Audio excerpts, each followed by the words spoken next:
Living with a disability, I would say, is living in a constant state of grief. Is there a moment where you had to grieve the version of your life that you thought you were going to have? It's not just one moment because you are grieving the things you had that you lost. You're also grieving the things that you may never get to experience. I was talking to a board member yesterday, and one of the things that came up in conversation, like there's a version of me that would love to have kids, but then I look at how much energy it takes to interact with kids. I used to be a swim coach, so it was another, life. But I love kids ages 4 to 8. It's one of my favorite stages because they're so curious and energetic and not yet quite jaded by the world that they live in. They still see the positive aspects, and they're so literal in ways that are just hilarious. Mm-hmm. And I'd love to have a kid of my own, but then I look at, what sleep deprivation does to my body Mm-hmm. and missing doses of medication, which can happen when you're in a crisis taking care of somebody else. And, those things, I can't ethically put myself in a position where I'm a primary caretaker, knowing what I know about my health situation. And, there's a grief to that. There's a grief to, I wanted to do an MD PhD program straight out of college, Wow. but It's ambitious, yeah, well, which is not odd for you. So, right, yeah. But I can't even read a textbook anymore without it bringing up CPTSD symptoms and kind of bordering on triggering panic attacks. And so, I've decided that at this point in my life, it's probably not in the cards for me to go back to school like that, not for a rigorous program anyway. So, it is a constant state of grief. I'm curious for those that may be experiencing the symptoms that you just described but don't actually have a name to it. Why? Well, what is um, complex post traumatic stress disorder, CPS, Yeah. CPTSD? So, complex post traumatic stress disorder is similar to PTSD, except Mm-hmm. that rather than one singular event experience, it is so many individual experiences that it kind of runs together. Mm. So, like the process of coming out, it's not just one conversation, it Right. is, how you feel over a certain period of time and the trauma that that creates.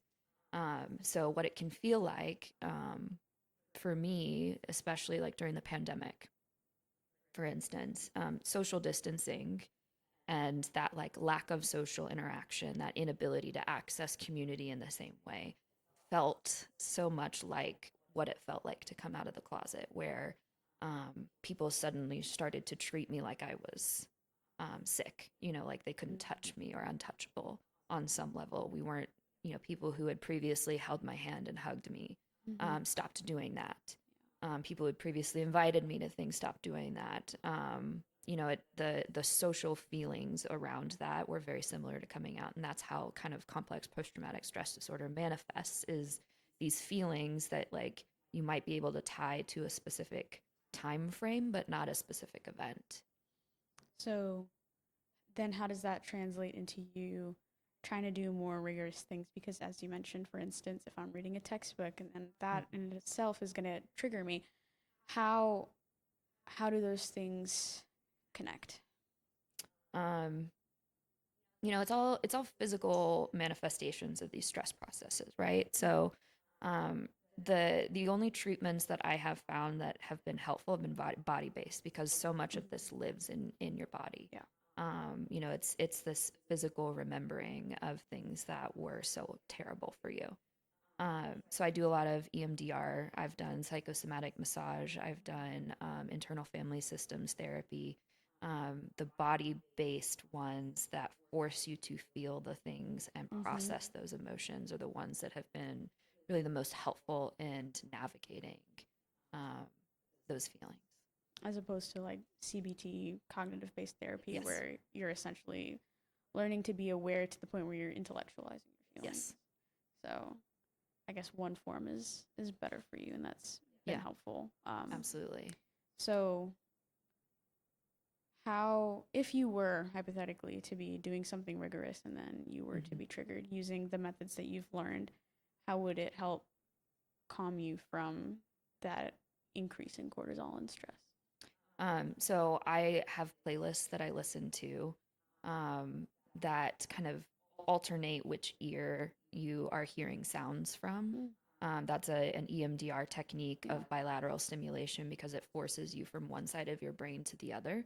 Mm. And you can kind of accompany that with things like massaging your legs one side to the other or tapping like this, or often I will kind of tap side to side like this when I'm stressed out. And that bilateral stimulation really helps to kind of calm your nervous system down. I'll also like sit with an ice pack on my chest or, Mm-hmm. like go sit in the shower for a little while to kind of bring my body back to a calmer baseline so that I can go back to what I was doing.